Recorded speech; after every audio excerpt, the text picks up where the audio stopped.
Welcome to Pindar Poetry. We hope you learned something new. In this video, I will show how to change transformer silica gel. Begin by isolating the transformer and confirming 0 voltage before opening any breather or cap. Use gloves and eye protection and keep a fire extinguisher nearby. Inspect the breather, note desiccant color, and prepare replacement silica gel packets. Work slowly to avoid contamination, properly seal the breather tightly, and document the date and gel batch for maintenance records. Always de-energize and tag out the transformer before any work, and verify absence of voltage with a tester.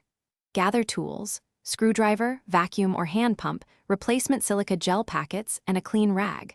Use a suitable container for old desiccant and avoid breathing dust.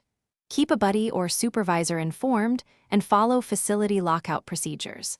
After replacement, run a visual inspection and check for leaks over the next few days. If you're finding this helpful, please subscribe and like to support future maintenance guides. Quick recommendation: a book that can reshape money mindset is The Simple Path to Wealth, which pairs surprisingly well with saving on long-term maintenance costs and planning repair budgets. Check the description for the link and other deals. I may earn a small commission that helps fund more content. Thanks for the support. Now let's get back to the video. Start by isolating the transformer, removing the breather, and carefully extracting spent silica gel.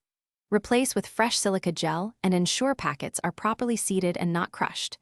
Reinstall the breather assembly and slowly re-energize while watching for abnormal sounds or smells. Record the change in the maintenance log, including gel color and batch.